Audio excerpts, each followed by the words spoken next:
crimes tribunal that can work across the world, the whole world, finding those who were responsible for the atrocities at Auschwitz and Buchenwald, and those who massacred over 6 million Jews in ovens. Lord knows, those of us who live here in North America can work in our home state of Georgia to make sure that we find the truth as to what happened to these unfortunate victims. So I thank you for allowing me to come today to be a part of this program, but I wanted to make sure that we didn't leave here today without restating our commitment and reaffirming our will to make sure that we find the evidence. And there's no need to be fearful of the GBI when they call you. Cooperate with them. Don't run from them. They want to talk to you. They want to get evidence. They want information. They cannot be successful unless we give them our cooperation. Nobody's going to come and burn your house down or bomb your church. Nobody's going to lynch you. Nobody's going to come in your yard and burn crosses. Cooperate with the law enforcement authorities. The governor of this state has said to the GBI, use whatever resources you have to, but we want the truth. We want to bring closure to this unsolved massacre. Thank you very much. That's all I'm going to say about Morris Ford. I'm going to now begin to talk about Bobby Howard. Thank all of you for joining me. Thank you, Jackie. Thank you.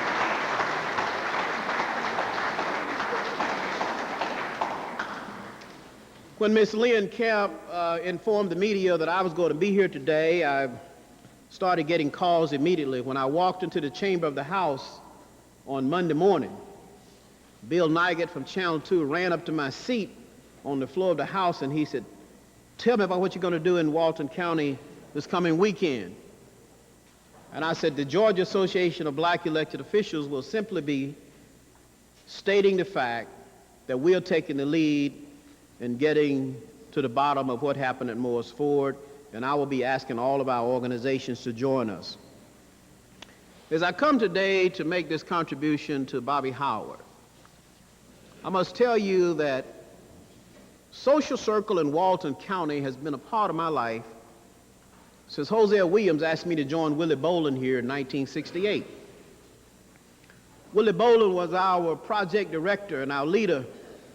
When I came in, I was 21 years old. I met Dan Young, who was running his funeral home in Monroe. Dan Young said, well, young man, he said, I want you to know where you are. You're not just in another county. You're in Walton County. And he said, I want you to come to my funeral home in Monroe. And he took me down the hill there, Bobby, to that funeral home that sat down at the bottom of the hill. And he went to an old file cabinet, and he brought out his files, and he began to explain to me where I was. He said, I know you've worked at other places, and I know you're from Warrenton. Your hometown is almost as dangerous as Social Circle in Monroe, but you're in a different climate, and I don't want you traveling around here by yourself.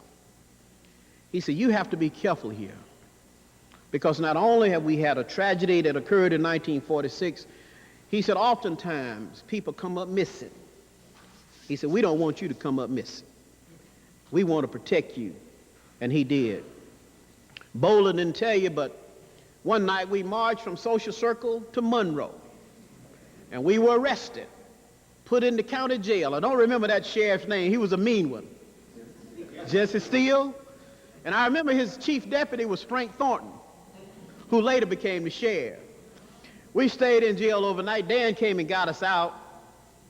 And I remember Bolin and Jimmy Wells and I going over to Macon to meet Hosea, who had Dr. King and Abernathy in Macon on this particular day. I'll never forget it because Jose drove us from here that evening. And if you ever rode with Hosea Williams, y'all, you really went on a ride. If you ever rode with Hosea Williams, you really went on a roller coaster ride. Because Jose would take you. I mean, it was like riding on a NASCAR circuit. Hosea Williams would drive you, brother. Well, I remember Jimmy Wells and I were on the back seat, and we were laying down on the floorboard. We were so scared. But Jose drove us over. And with Bolin, I don't remember the church we were in Macon. Papa Billy Randall had us over there, Daddy Randall. But Dr. King had spoken, and I remember we were sitting in the back of this church, Bolin, all of us together. And you gave a report on what was going on with the movement here in Walton County. You gave the report. And then Hosea spoke to Dr. King, and he said, Doc, they really need you. And we asked Dr. King to come to help us in Social Circle. This was March of 1968. This was March of 1968. And I remember Dr. King sitting there, and he and Dr. Abernathy were together as a team all the time. They never were inseparable. But Dr. King said, yes, I know what's going on in Social Circle in Walton County. And he said, by the way, I have a good friend over there whose name is Dan Young. And he said, I often come to Dan Young's farm in Social Circle. And he said, Dan is a dear friend, and whatever y'all need, I know he's going to take care of you. But Dr. King promised us that he was going to come and join us in the movement here. But he couldn't make it. He said, I got to go to Memphis. And he said, Andy don't want me to go to Memphis, but I got to go to Memphis because sanitation workers are calling me, and they need me, so I got to go. He said, Andy's begging me not to go because we got Resurrection City on the drawing board. We got all these other projects going on, but I got to go to Memphis. He said, when I come back from Memphis, I will come and lead a march. I will join you all in Social Circle. Well, Dr. King went on to Memphis, and we know the rest. The sanitation workers begged him to come, and he went. He couldn't leave them. He was so interested in helping the least of these, the sanitation workers, the garbage men. He said, I got to go help them. They need a livable wage. They need insurance. They need a vacation. They need retirement. He said, I got to go. Well, Dr. King was taken away from us on April 4, 1968. On the day of the tragedy, Reverend Thrasher, I was sitting in the home of Ralph and Myrtle Ivy watching NBC News. Chet Huntley was anchoring the newscast from New York. I'm sitting there, Brother Dixon, and I'm watching Chet Huntley bring me this story that my leader has been taken away from me, and I refuse to accept it. Bolin was probably down the street at Bobby's house. I don't know. We were not together at that moment. But I remember one thing. The phone rang, and it was Claudette Matthews on the other end, Bolin.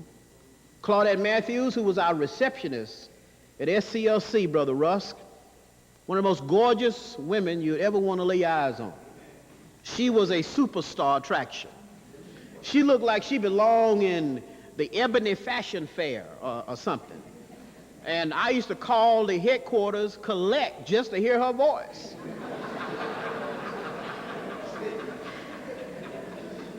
I mean, you're talking about a star. She was absolute. She called me up, and she said, Tyrone.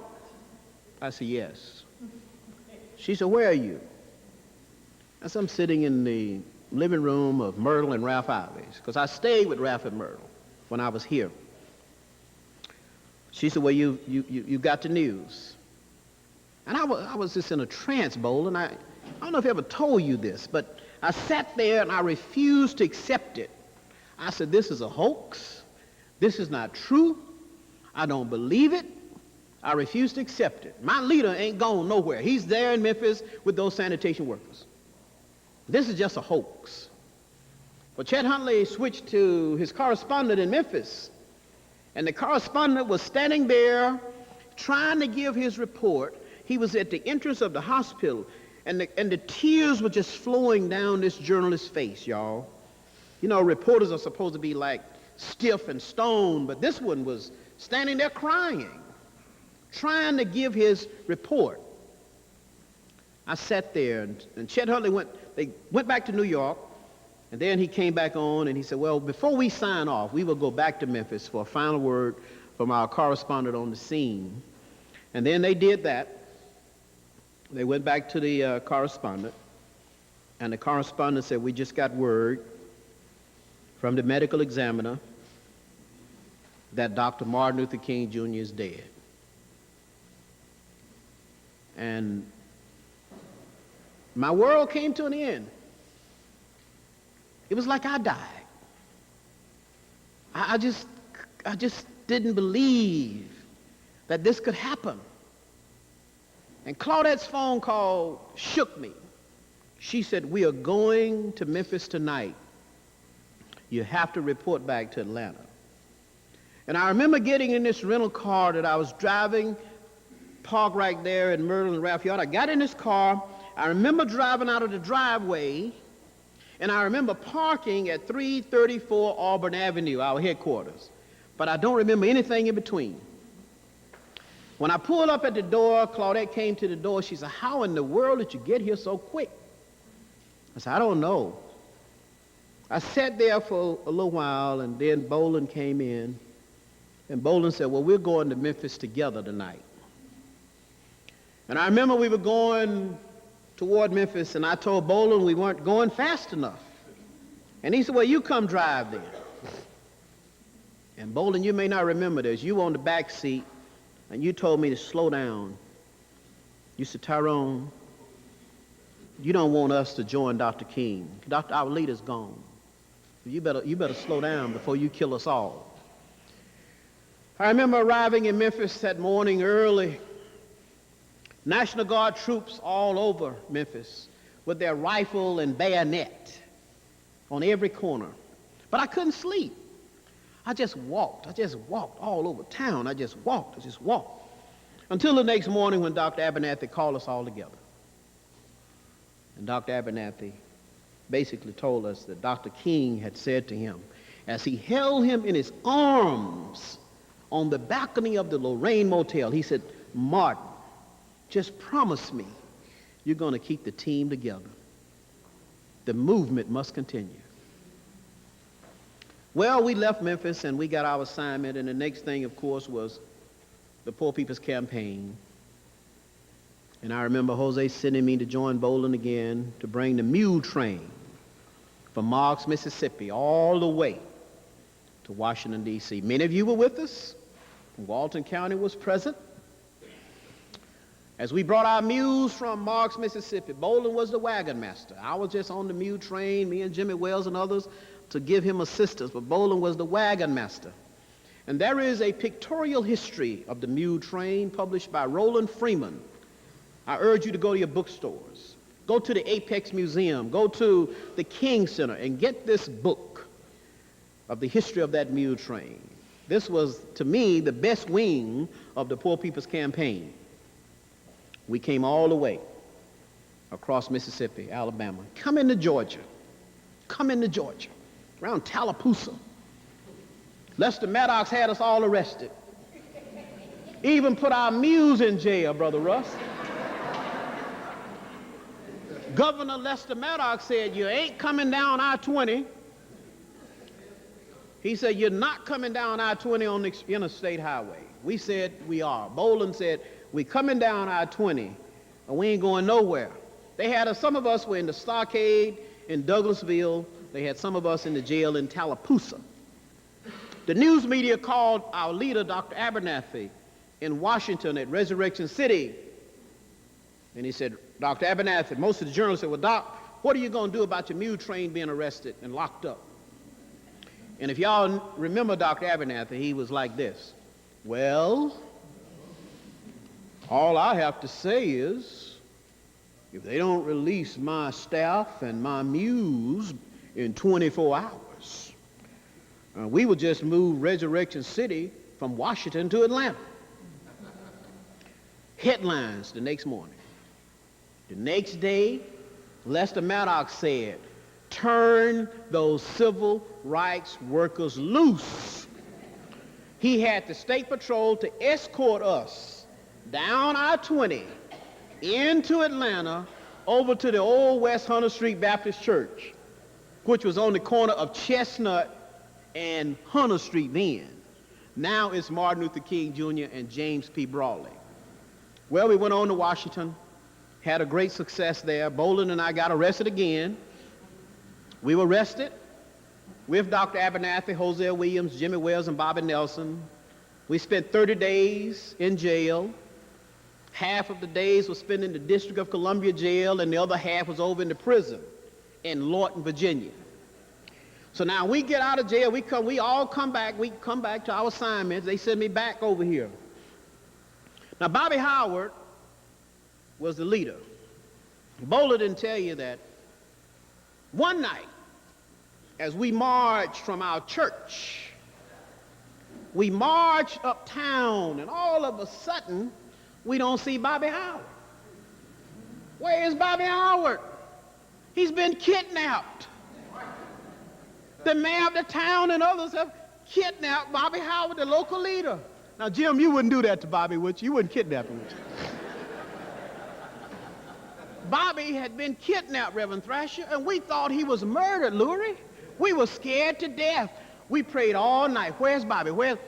They held him, they kept him, and they really were trying to intimidate Bobby to stay away from us crazy civil rights workers.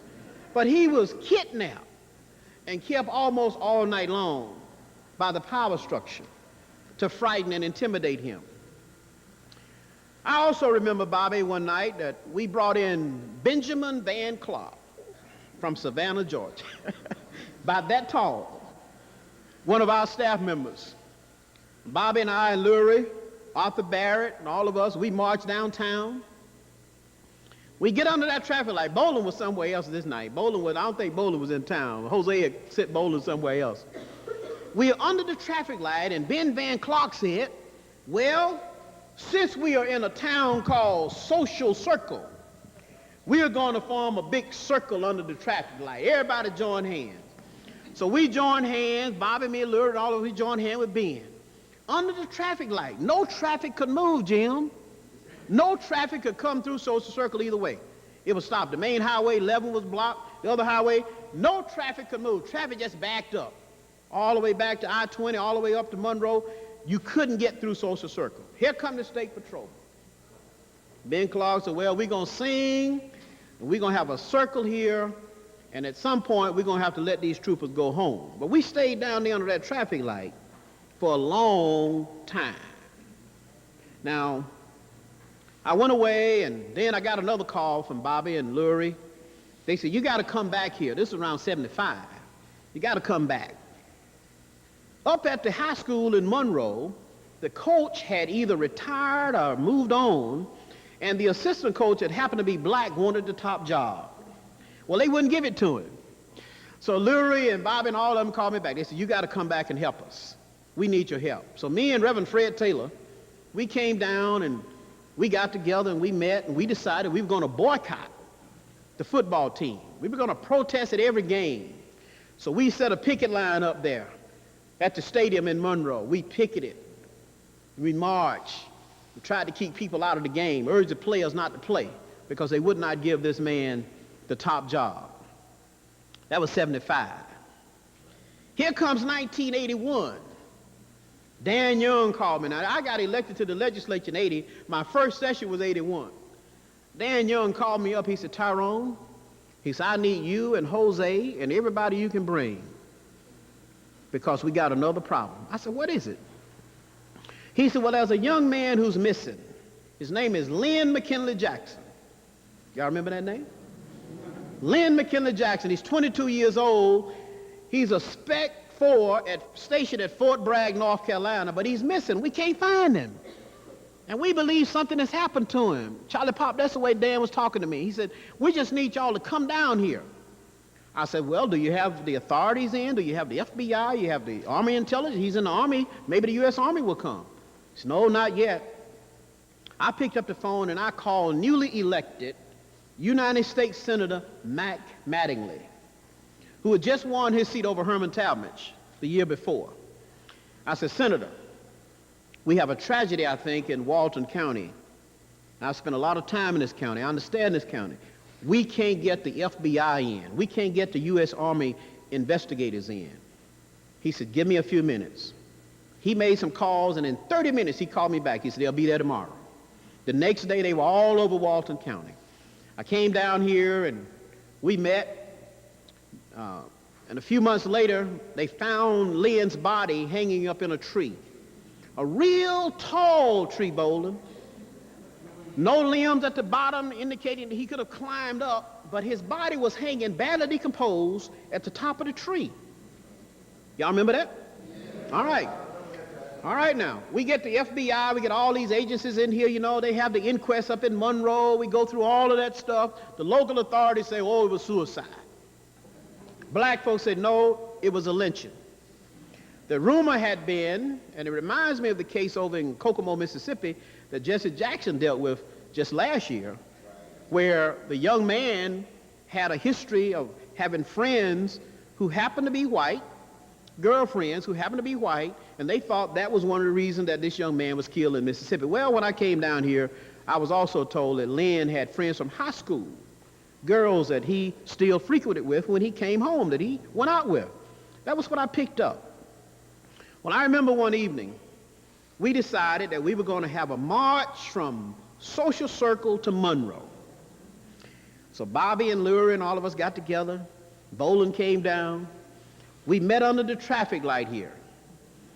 And as we gathered on one side of the street, on this side of the street, the Ku Klux Klan was on the other side, waving their Confederate flags, calling us all kind of N-words, go back to Africa, you monkeys. They were on that side of the street. We were on this side of the street. And right in the middle of us was the State Patrol, the GBI, the FBI, and everybody who was there to protect us. They had told me not to come down here alone that day from Atlanta. I said, I'm going down there. Nothing's going to happen to me. I'm going anyway. I'm going. They said, no, let us take you. I said, no, I'm going to drive myself. I said, Dr. Ralph David Abernathy is coming in, and he will be joining us soon to lead us. Well, as we walked off from the traffic light here in Social Circle, headed to Monroe, that's 11 miles, y'all. That's 11 miles. That's 11-mile hike. The Klan got in their pickup trucks, and they took off. Shotguns in the rack, hanging in the back, you know. They went on up the road. As we come into Monroe, they're gathered on the sidewalk, heckling us. And Bolin, you remember, as we walked into town with Dr. Abernathy up front, there was a young white student on the sidewalk who was at the University of Georgia. She ran off the sidewalk. And when she ran off the sidewalk toward us, the state patrolmen pulled their guns out. All of them went to their guns because they didn't know what she was doing. All she wanted to do was join our march. Dr. Abernathy said, come on, young lady, get up here between me and Tyrone. When he put this young white woman between myself and him, the Klan wanted to come off the sidewalk. They really went crazy. To have this young white woman between Dr. Abernathy and me, and we're marching to the courthouse, they just went crazy then. So the troopers had to really get over there and hold them back. Dr. Abernathy led us on to the courthouse, and you remember he spoke on the steps that Saturday evening, a beautiful day like today. He spoke on the steps. You remember? Y'all remember?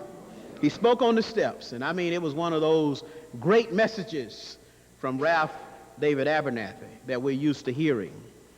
I had to give you a little bit of background and a little bit of history on why I still feel so dear and why Bobby and Lurie and all of them are so dear to me, to Social Circle in Walton County. Dan Young, who is gone on to heaven, was certainly one of the great leaders of this community. And I don't know if his daughter's here today, but I've got to sit down with his daughter. I understand she's running the business now. But I've got to have access to those files that Dan Young accumulated on Moore's Ford. I need those records. I need those files. What I'm told by the GBI today, Bobby, is that they need assistance in getting pictures, getting notes, letters, anything that is connected to Moore's Ford, names of all the relatives still living. We need that information to help the law enforcement authorities. They cannot do this alone. If we really want justice, then we have to participate in getting justice. So all of you who live here now, we got to do some work. If we want to resolve this matter, if we want to get to the truth of it, if you still say you want to be a committee of justice and you want to make sure that the Moore's Ford incident is never forgotten, as you have in your signs on that building. When I drove up, I saw your signs, never forgotten. Then we would roll up our sleeves and we would try to find some evidence and information that can assist these authorities in bringing closure to this particular matter. As I take my seat, let me tell you how proud I am of all of you who still work together for freedom and justice. Let me tell you that just a few months ago I came down to have dinner with Ralph and Myrtle Ivy, and Ralph drove me around. He gave me a tour of the county.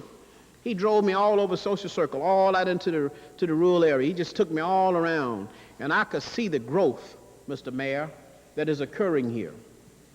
And it tells me that you have a team of leaders who are willing to work together, not only for the present, but for the future, but you'll never forget your past, to make sure that people understand their history, to understand their past, so that we never repeat it. I don't want to repeat what we've been through. I don't want to have another Moore's Ford. I don't want to have the lynchings of Lynn McKinley Jackson anymore. What I want to see happen is that all of these babies who are growing up here in Walton County will have the opportunity to grow up one day and be the mayor, and be the representative, be the senator, be the judge, be the sheriff, be the preacher, be the teacher, be the doctor, be the scientist, be whatever they want to be, and not be held back because of the color of their skin, but be able to advance as these young ladies have based on the content of their character. So I urge you to work together, stay together, keep on fighting. Whatever you need from me, you can always call me. I may be in the legislature, but all I will ever be is just a little old civil rights worker. When I die, the only thing I want on my tombstone, Bolin, is a civil rights worker who tried.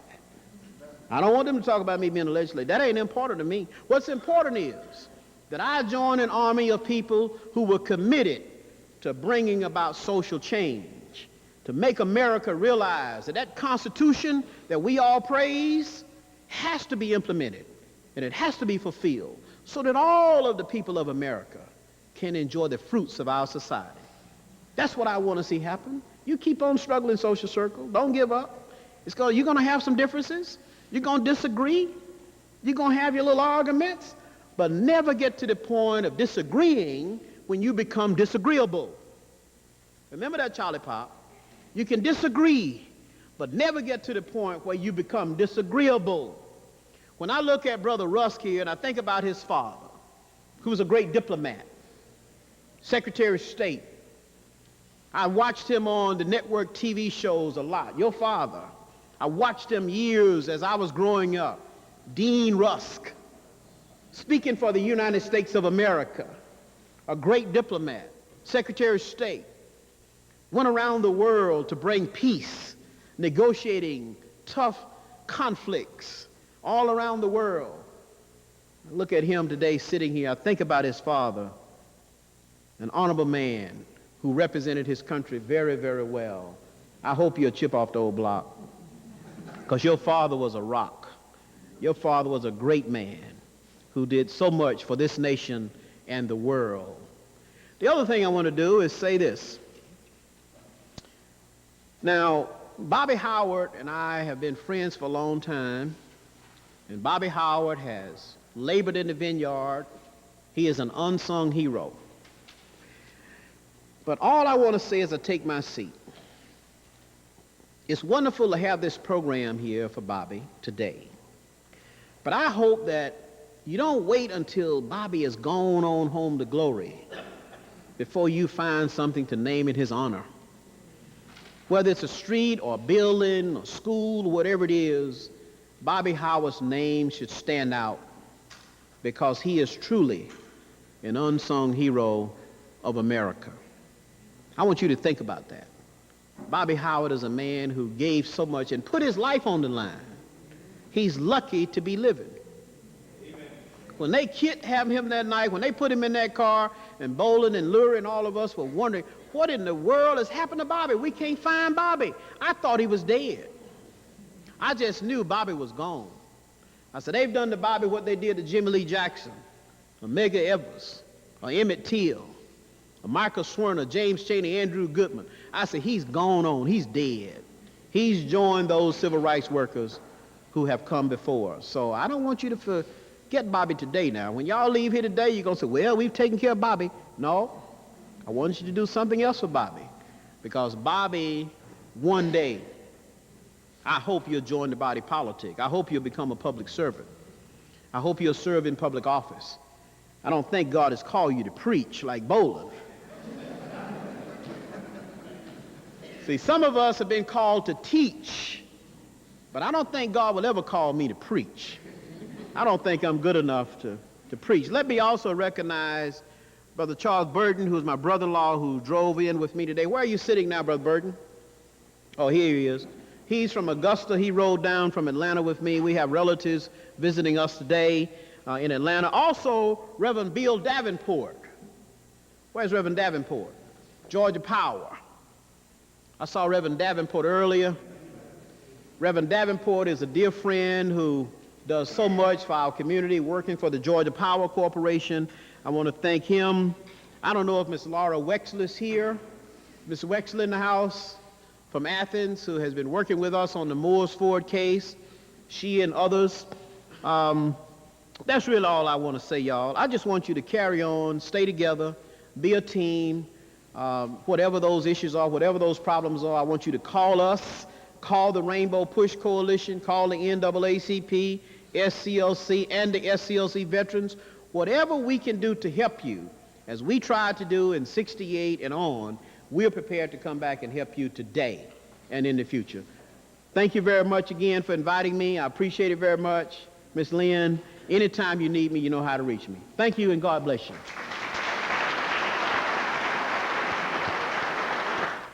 We'd like to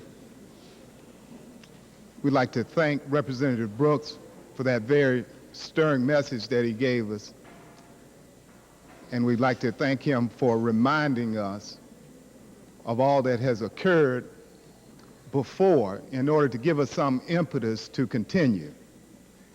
And as I stand here and we think back on all that has occurred, then I count it truly an honor, and that's an overused phrase, to stand before you and to participate in this celebration of the works of Bobby Howard and those other individuals who are being honored here today. Bobby is a lot of things, and I was not a part of the initial civil rights wave that he was involved in, but I came along a little bit afterwards, and I always knew somewhere deep in my spirit that somebody like Bobby existed. And later on, and here more recently, Bobby and I have had an opportunity to work together, and it has been my pleasure and been my joy to see somebody who sets an example. Bobby, if he is anything, is resolute. He is resolute. If he sets his mind to it, then he will go about it without a lot of fanfare, but with a sense of purpose that allows you to do what Reverend Bolton said earlier. If you're there and if you're paying attention, you will catch the flame. You will get some of his heat, and then you will be motivated to move on with a sense of purpose that comes from just being around him and understanding the resolute nature and the attitude that this man has. And that is part of why I stand here today. Bobby and I have been members of the Moores Ford Memorial Commission for some 4 or 5 years now, and I hadn't recognized until recently that it had been that long, that he and I have been working on that. And we've done some other things outside of Moores Ford. We've done some voter registration and various other things, but we have done the better part of our work together in Moores Ford.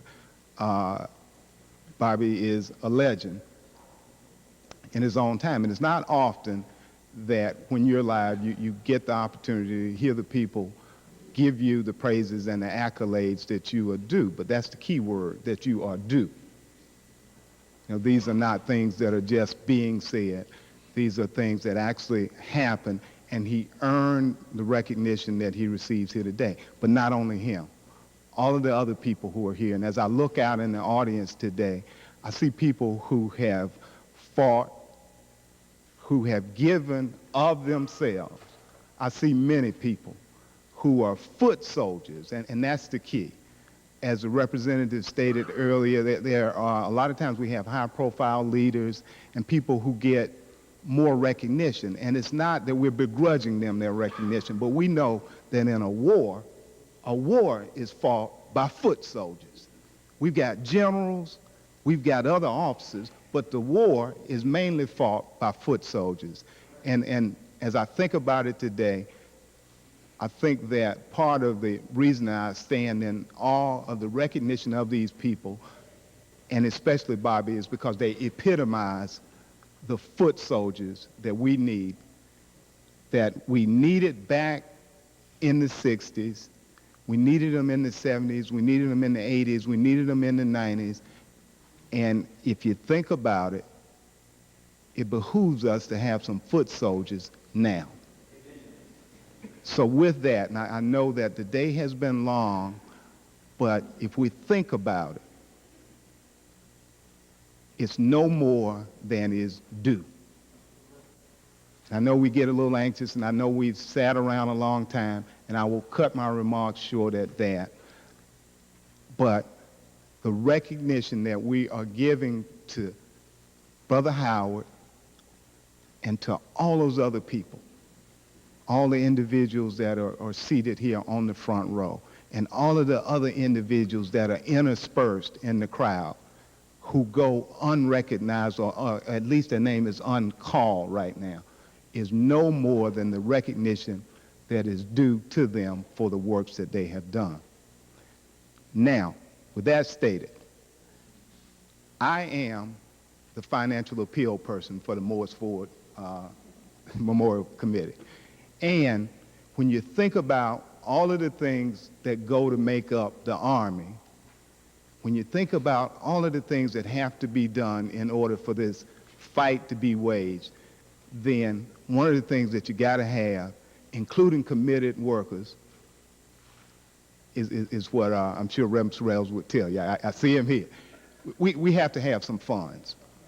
We have to have some funds. These efforts require, in addition to committed people, people with fortitude, people who are committed to passing the flame, people who are committed to doing whatever is necessary, we have to have some funds. And so at this point in time, we would like to make a financial appeal.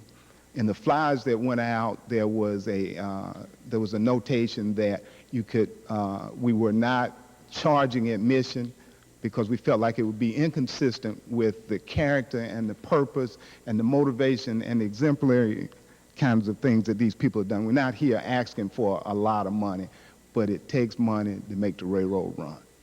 So at this point in time, we are respectfully requesting that you would make a financial contribution for the work of the Morris Ford Memorial Commission. So at this point in time, if some of the Morris Ford people would go around, we would walk around and we would accept your contribution. Okay. Kirkland, okay, we'll be coming around.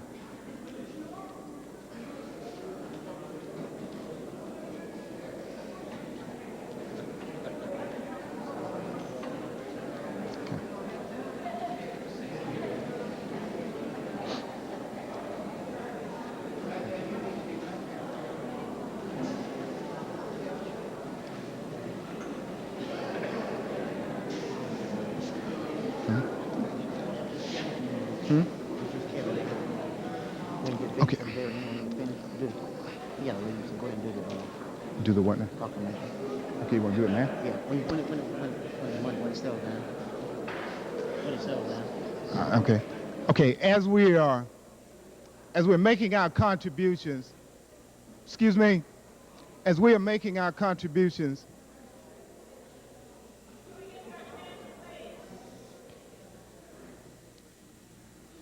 we have a county official with us today. We have the chairman of the County Commission of Walton County. We have Mr. Kevin Little, newly elected chairman of the commission, and he will come and make a proclamation on behalf of Mr. Robert Howard and all these other individuals who have worked so tirelessly towards the goal of equality and justice in Walton County. Mr. Kevin Little. Thank you. I'd like to take this opportunity to thank everyone for being here, and thank you for inviting me to be here. Mr. Howard, we're honored for you. I ain't talking loud enough, but all right. I'll see if I can talk a little louder. I'm honored to be here today on behalf of Walton County Board of Commissioners to declare this proclamation. Whereas segregation existed in our society and minorities were denied freedoms set forth in the Constitution of this great nation, the United States of America. Whereas during the years of racial turmoil and social unrest, several Walton County citizens took on responsibilities to facilitate change. Among them were community leaders, students who participated in sit-ins and demonstrations, as well as people who broke the color barriers. Whereas the Civil Rights Act was signed in the year of 1964. Whereas we would like to remember and celebrate the courageous actions of these local citizens. In doing so, it is our desire to teach the youth of the community about the sacrifices that were made on the local level for the freedoms they enjoy daily. Whereas the Moores Ford Memorial Committee, a group of biracial citizens from Walton and Oconee counties, formed in 1997 for the purpose of commemorating the sacrificed lives of victims of 1946 massacre. Since its formation, the committee has held a variety of community projects and events promoting social justice and racial healing. Whereas this committee has extended its vision to honor local unsung heroes, and whereas the month of February has been designed Black History Month, signed on this date, February 10th, 2001, by Kevin W. Little, Chairman of Walton County Board of Commissioners. Thank you all again.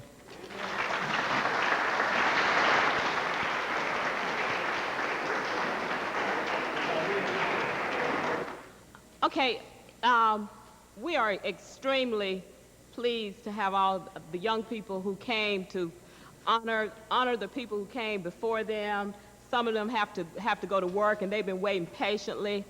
So we're going to begin the next segment of our program, which is building bridges to the future, because we might be around long enough to build these bridges, but it will be these young people who will have to carry the candle across to the future. So our first program participant in this section is Lee Tillman, and he's from Loganville High School, and he's going to play a musical tribute to the civil rights workers' Bridge Over Troubled Waters.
Okay, next we have a couple of young people who have been waiting patiently, who are going to speak to us from Where I'd Like to Be, The Dream Revisited, essays and poems, and they will come up and present to you now.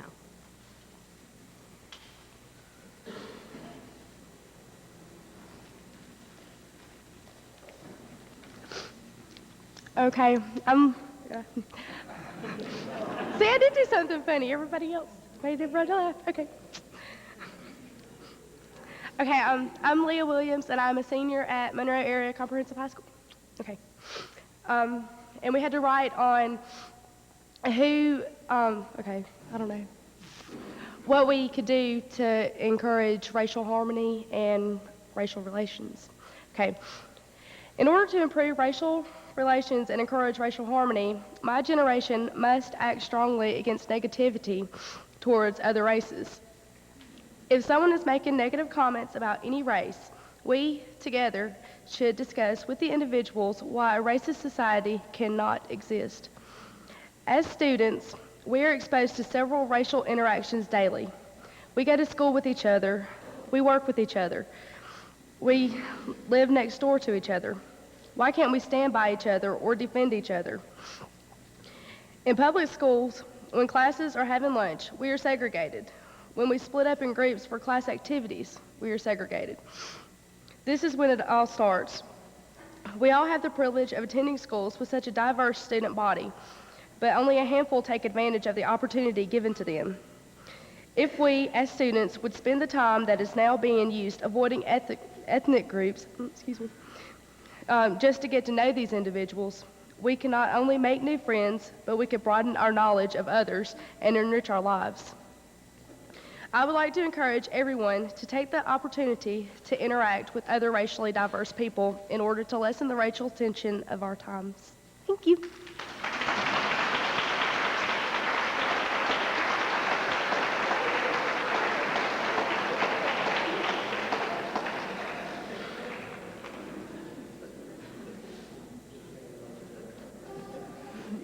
Good afternoon.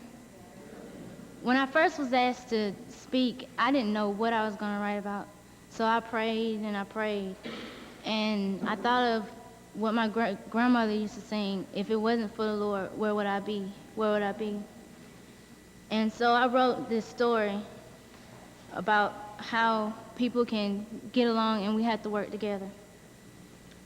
There were two men that decided to take a walk in the woods, one white, the other black. The white man's name was Peter, and the black man's name was Paul.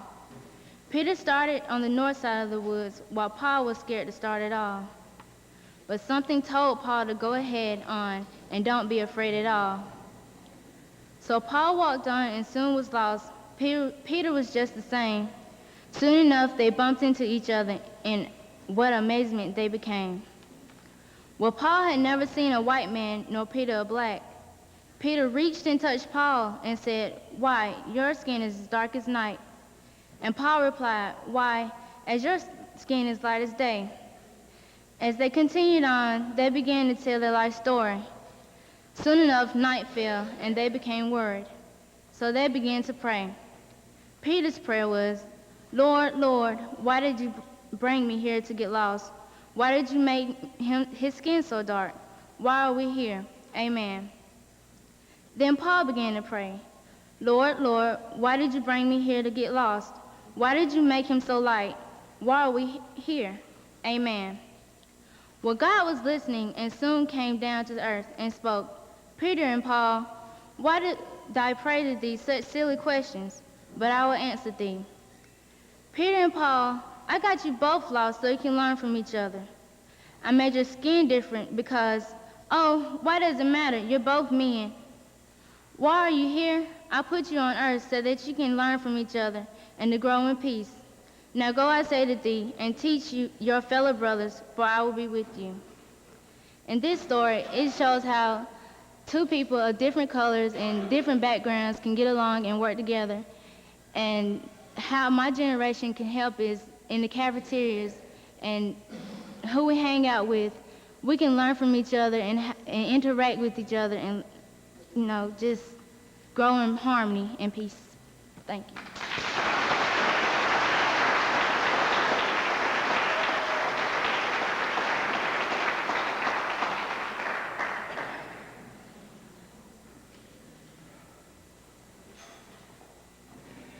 My name is Michael Peters, and I go to Monroe area. I'm a sophomore. We're all aware of the history of racial prejudice. The question is, where do we go from here? How do we put the past and present hatred in perspective? The first priority would be in education. It is important that we teach our children to become fair-minded and non-judgmental adults. Many times prejudice begins as a child. Children grow to believe that what their parents believe. And if the parent is prejudiced, the child may grow to be as well. And it keeps going. Each adult needs to take a look at his or her own heart and grade themselves as to their own prejudices. If they don't like what they see when they look in the mirror and don't want the hatred to continue, then it's time to change and make a difference in the world today. Each person can make a big difference. We can accomplish this difference by getting involved in a project activity that we have an interest in. Success comes from the willingness to give time and effort and to participate in something worthy, whether it be helping to clean up a community, giving supplies to the needy, and it all makes a difference. My final thoughts are with the children of today's world. Hatred is so widespread. It is everywhere you look. But try looking in the other direction and see the good. It is there too. Our children need to see the good and be taught equality is for every person, not just for those who have the power to purchase equality. Teach our children to look into the eyes of another and make no judgments of the color of their skin. If they need to make judgment on anyone, let them judge themselves first. Thank you.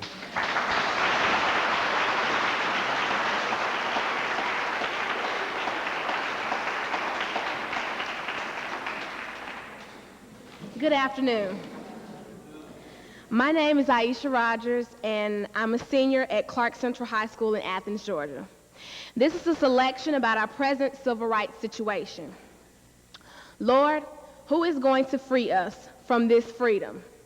By Minister Winston M. Rogers. Did those little girls die in that church bombing in Alabama so our children could be free to play their music loud enough to rattle my sick 90-year-old grandmother's dishes in the back of the house as they ride by in the front? Freedom must have arrived. Black men don't have to consider a vow when he brings forth a black child by the other woman nor the next woman. Oh yeah, we're free. A black woman doesn't have to consider the man before she kills or murders a black child before it leaves the womb. Come on, y'all. You know we got to be free. We can go to school and become doctors, lawyers, high in government, 70, 80, hundreds of thousands of dollars per year, and have the lowest set of morals that we want to. We can be homosexual, bisexual, or heterosexual, all in the same day, whichever is convenient at the time, and still be held in high honor by our peers and the public. Is this the freedom MLK and hundreds of others gave their life for? Blacks and whites died so our children could make millions of dollars on CDs, videos, and movies where they degrade women, disrespect their elders, curse and make fashions of vulgarness, drug use, and got the children and old folks backing it up. Free at last to know that all I've said is true, but there is nothing that I got to do about it, because I'm free to. Lord, who is going to free us from this freedom? If you are proud of what we as a people have done with our freedom, are you free or are you a fool? Is this freedom worth Medgar Evers' death? Let's see now. I'm on this end of the civil rights movement. He was on the other end. Seeing what we have done with it, would I have given my life so my children's children could do this with the freedom? I can live in any neighborhood that I got enough money to live in and don't have to respect myself or anyone else. I must be free. Lord, who is going to free us from this freedom? Thank you.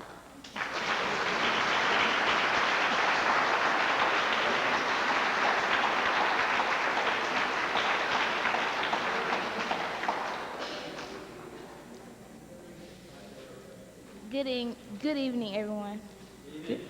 I go to Social Circle Middle School and I attend Corinth Missionary Baptist Church. My name is Whitney Griffin and I attend Newton County High School. And today we'll be doing Martin Luther King's I Have a Dream speech. I'm happy to join with you today in what will go down in history as the greatest discrimination for freedom in the history of our nation. 50 years ago, a great American in those symbolic shadows we stand today signed the Emancipation Proclamation. This momentous decree came as a great beacon to hope to millions of slaves who had been seared in the flames of withering injustice. It came as a joyous daybreak to the end of the long night of their captivity.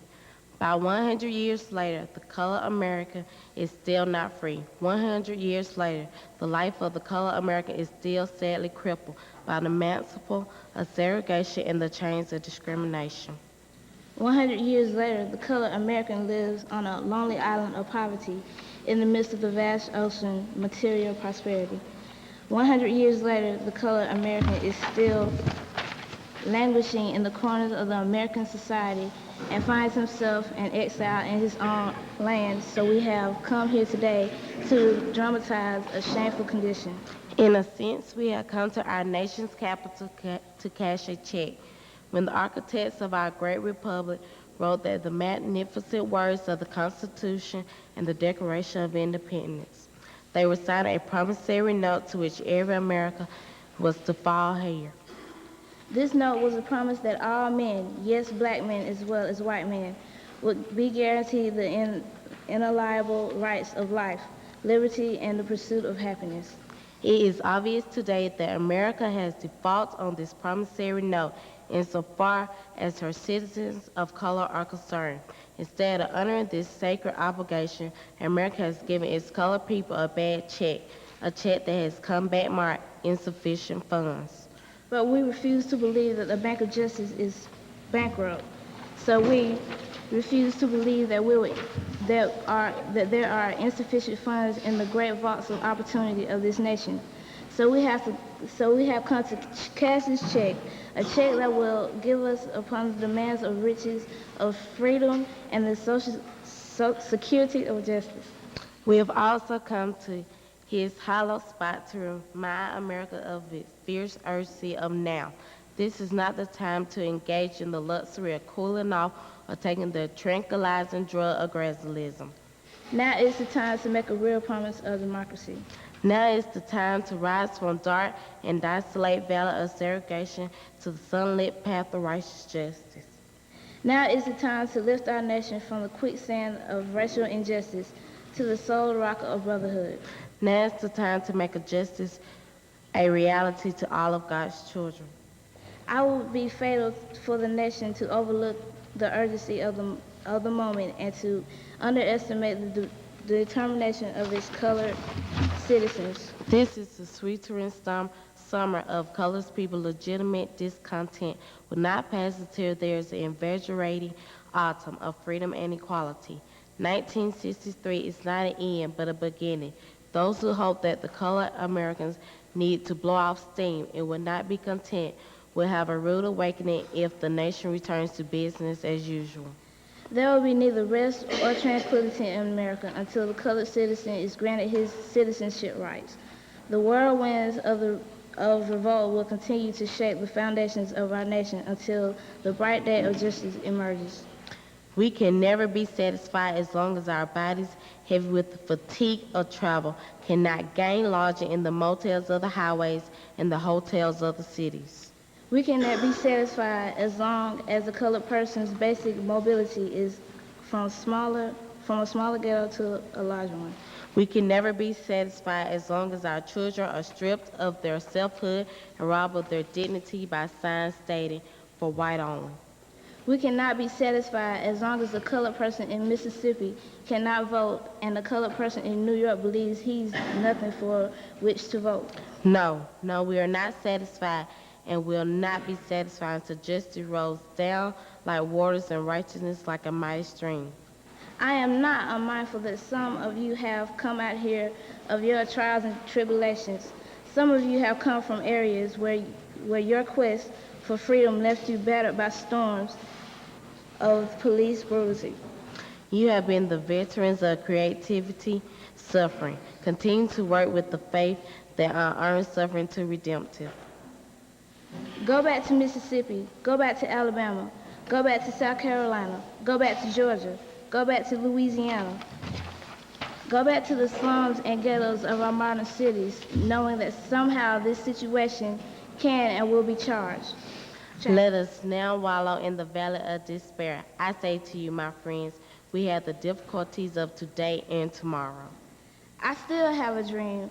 It's a dream deeply rooted in the American dream. I have a dream that one day this nation will rise up and live out the true meaning of its creed. We hold these truths to be self-evident that all men are created equal. I have a dream that one day in the red hills of Georgia, the sons of former slaves and the sons of former slaves owners will be able to sit down together at the table of brotherhood. I have a dream that one day even the state of Mississippi, a state sweltering with heat of oppression, will be transferred into an oasis of freedom and justice. I have a dream that my 4 little children will one day live in a nation where they will not be judged by the color of their skin but by their character. I have a dream today. I have a dream that one day down in Alabama, with its vicious racists, with its governor having his lips dripping with the words of interposition and nullification, that one day down in Alabama, little black boys and little black girls would join hands with little white boys and little white girls as brothers and sisters. I have a dream today. I have a dream that one day every valley shall be engulfed, every hill shall be exalted, and every mountain shall be made low. The rough places will be made plains, and the crooked places will be made straight. And the glory of the Lord shall reveal, and all flesh shall see it together. This is our hope. This is the faith that I will go back to the South. With this faith, we will be able to hew out the mountain of despair of stone. With this faith, we will be able to transform the jangling discords of our nation into a beautiful symphony of brotherhood. With this faith, we will be able to work together, to pray together, to struggle together, to go to jail together, to climb up a freedom together, knowing that we will be free one day. This will be the day that all God's children will be able to sing with a new meaning. My country, 'tis thee, sweet land of liberty, of thee I sing. The land where my fathers died, and the land where the pilgrims cried, from every mountainside, let freedom ring. And if America is to be a great nation, this must become true. So let freedom ring from the hilltops of New Hampshire. Let freedom ring from the mighty mountains of New York. Let freedom ring from the hiding Alleghanies of Pennsylvania. Let freedom ring from the snow-capped Rockies of Colorado. Let freedom ring from the conservation slopes of California. But not only that, let freedom ring from Stone Mountain of Georgia. Let freedom ring from every hill and molehill of Mississippi and every mountainside. When we let freedom ring, we will let it ring from every tenement and every hamlet, from every state and every city. We will be able to speed up that day when all God's children, black men and white men, Jews and Gentiles, Protestants and Catholics, will be able to join hands in singing the words of the old spiritual. Free at last, free at last, thank God Almighty, we're free at last.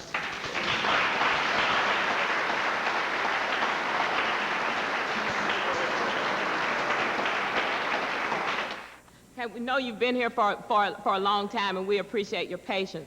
But anytime young people take the time to come out and pay respect to the people who came before us, we need to, I think, honor them enough to listen. Thank you very much.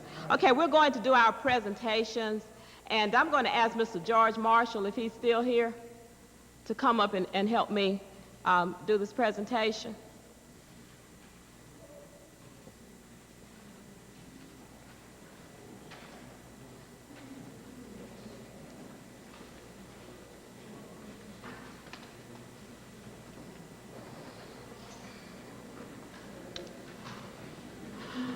A few years ago, I began to talk to people trying to gather a story of the people of Walton County for an exhibit that I was doing. I called Mr. Marshall because he was county agent in Walton County from 1954 to 1985, I think.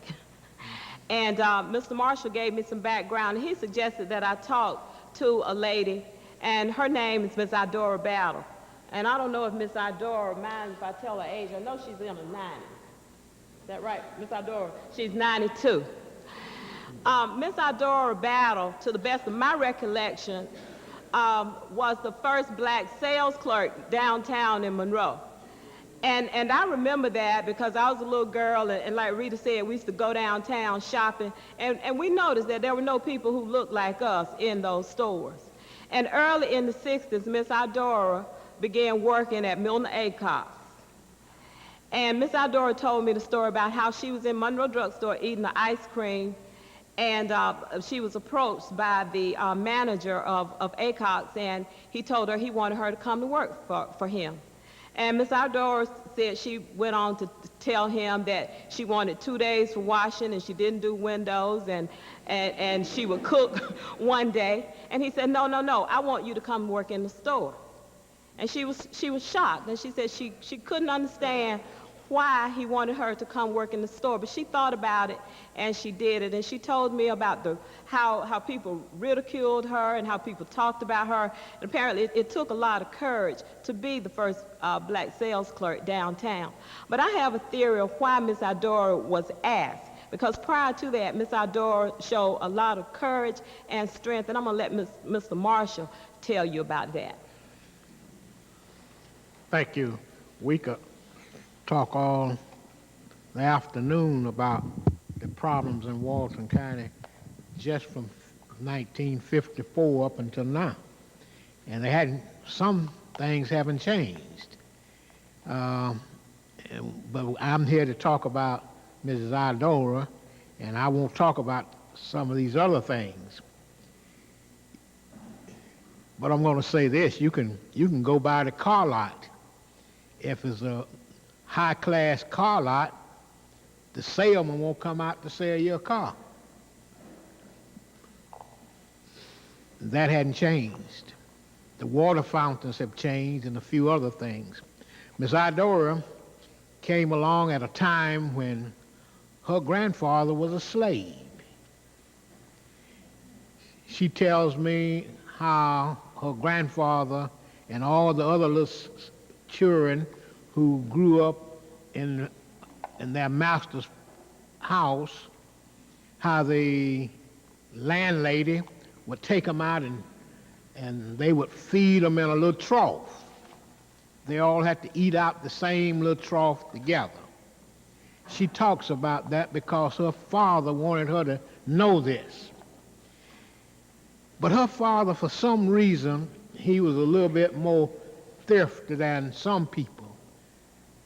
Back in the early 1900s, he was able to buy land when most black people in Walton County did not or could not buy land. He saved his money, and at that time you could get a silver dollar. And he saved these silver dollars, and it took 2 people to carry them to the bank. It was so heavy in the bag. He told her that she ought to always try to save something, and she was a good farmer. I made the mistake as a county agent of sending off some soil samples for her or for the farm, And the people at the university made a mistake and sent them back to her husband. And she came down to my office and wanted to know why did we send the results of those soil samples to her husband. Well, see, he's the farmer, he's the head of the farm. He's the farmer, but I'm the head of the farm. And I never forgot that. Miss Idora, even today, she's 92 years old, and she can go out with her hoe, and she can grow more vegetables than people who using tillers, tractors, and all these other things. And she believed in piling that dirt up around the plant.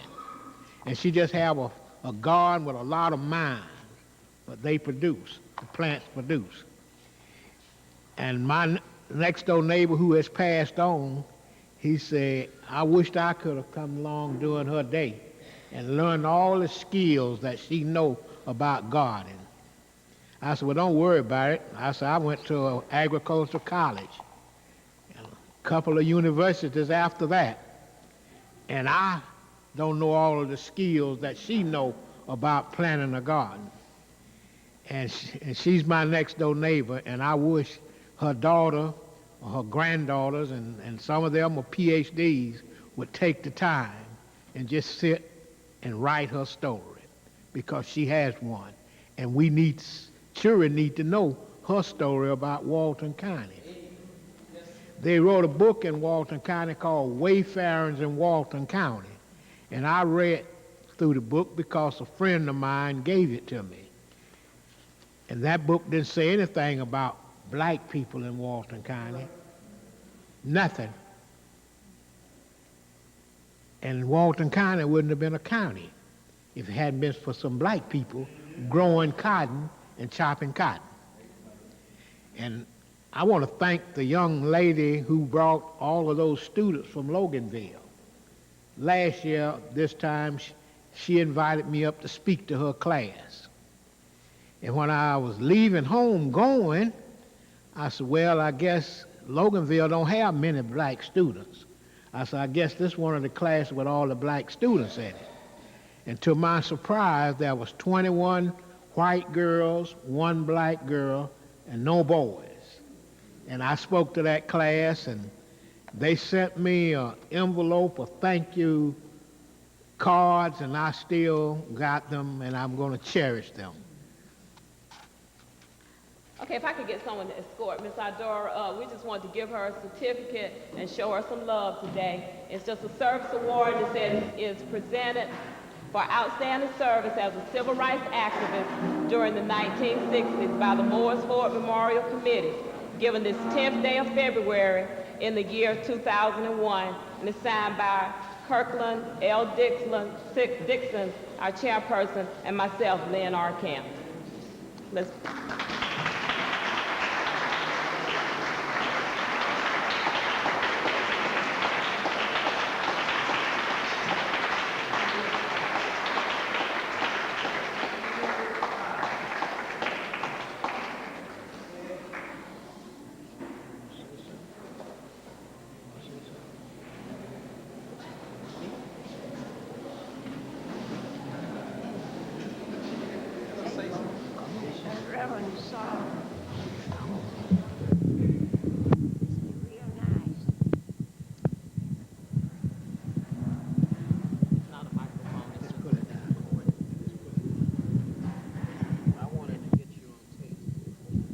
Okay.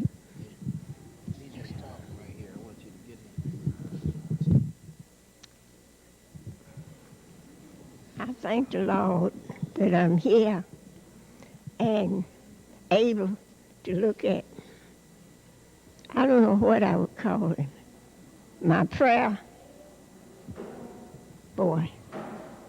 When he was a young man, he came to the church.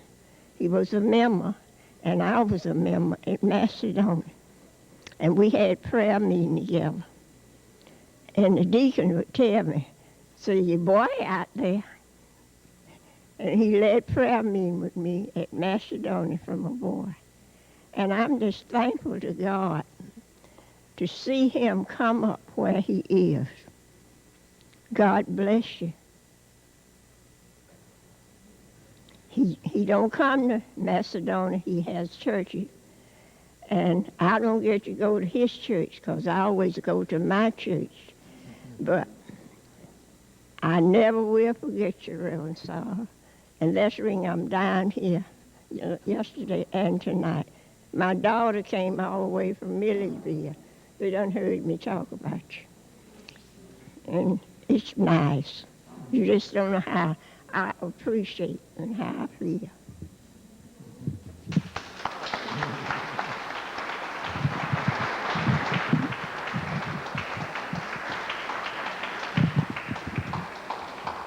If I can get Lynn Peterson and Michael Hill to come up so we can do our other presentations.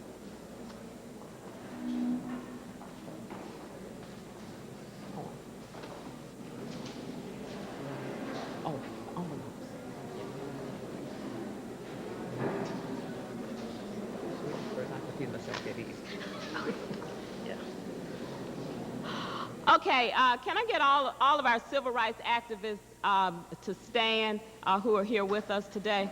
People who participated in marches, sit-ins, et cetera, et cetera. Broke color barriers.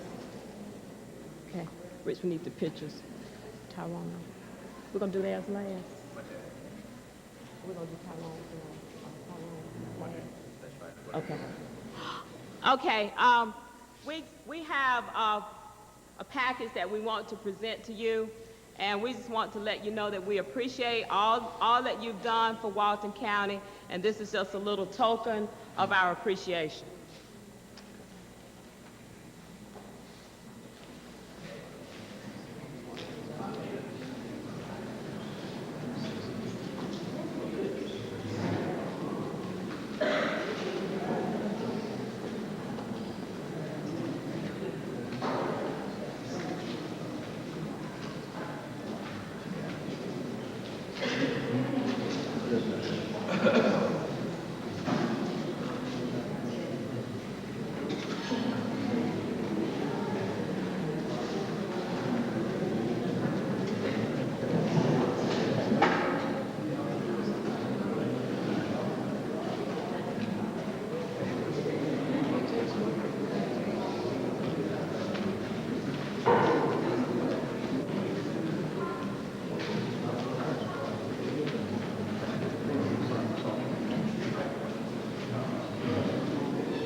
If Representative Brooks would come forward, please.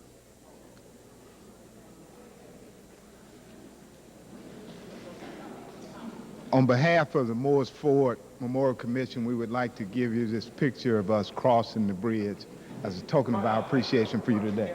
Can we get just a little more quiet in the room, please? Okay. On behalf of the Morris Ford Commission, we would like to present this picture of us crossing the Morris Ford Bridge to Representative Tyrone Brooks, and just as a token of our appreciation for his coming here and being with us on this historic occasion. Thank you. Thank you very much. Thank you very much. God bless you. Let me know how I can help you all. And let me know. Well, you already have, and we'll be calling on you. Take care.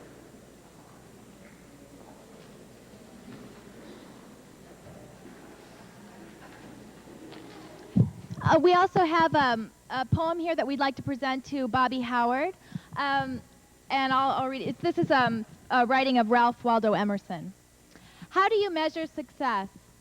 To laugh often and much, to win the respect of intelligent people and the affection of children, to appreciate beauty, to find the best in others, to leave the world a little better, whether by a healthy child, a garden patch, a redeemed social condition, or a job well done.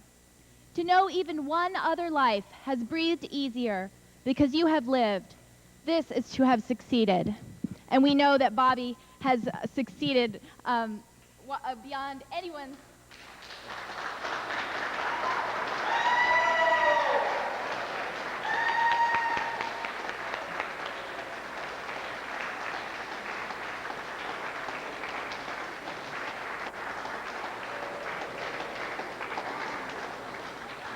Okay, we also have another presentation that we would like to make to Bobby.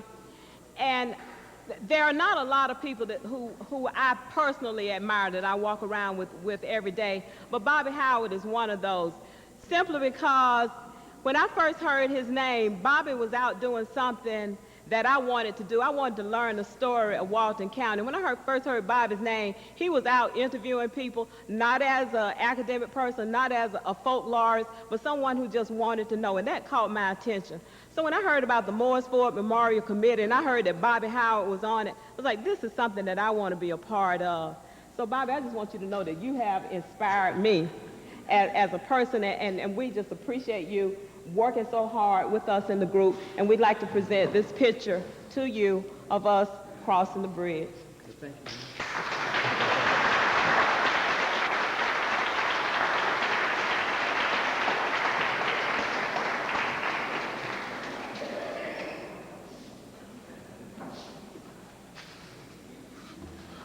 I want to come forward and just say thank you to a few people today for coming out and being part of this event.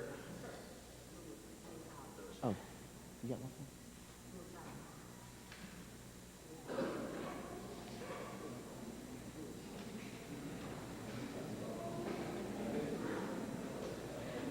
Will Lewis Howard come forward? Lewis Howard.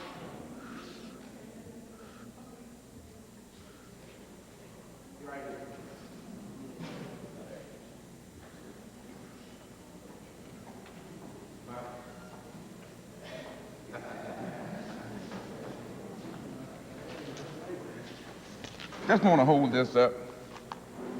Bobby is like to take pictures. So we were thinking, what could we do for him on this special occasion? And I would just like to present this to Bobby, my brother. Louisa and Nathan Howard had 9 children. And my dad nicknamed him Bay Boy. Because that was to say that after 4 boys, that's it. But there was 4 more to come, 5 more, but there's 9 of us. But we just want to say to our brother that the word that comes to our mind is agape. And that's that kind of love that runs from heart to heart and from breast to breast. It's an unconditional kind of love. We love you because you're our brother.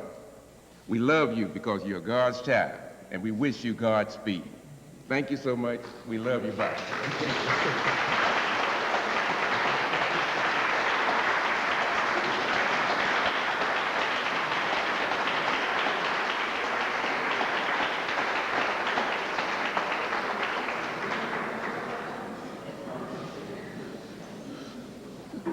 Just want to say thank you to a few people that made this event possible.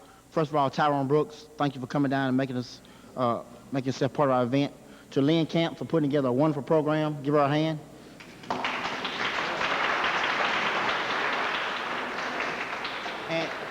And to the entire Morris Ford Memorial Committee for putting this together. We've come together as a family over the last 4 years, and I think it's just exciting to be a part of something like this. It's kind of steamrolling as it started out small, and it's just grown to just unbelievable heights. So thank you to the Morris Ford Memorial Committee for their efforts as well. And I think our final remarks will be made by the honoree for today, Bobby Howard. Come forward. We're not going to let you off the hook tonight, Bobby. I'm sorry. You're not getting off the hook.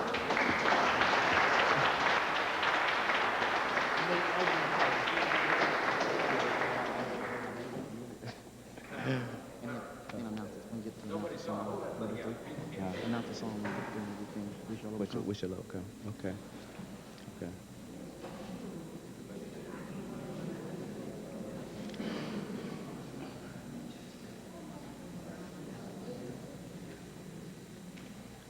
I would like for all of the members of the Morris Ford Committee to stand.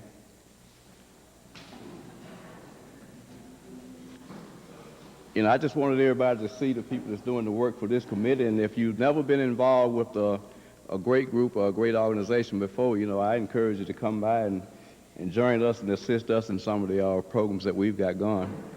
I just want y'all to be recognized. I think we ought to.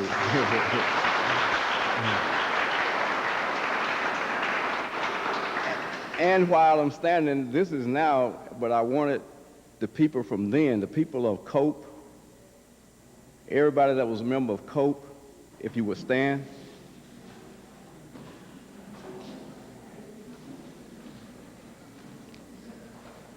And I just had a little tidbit from back when we were struggling.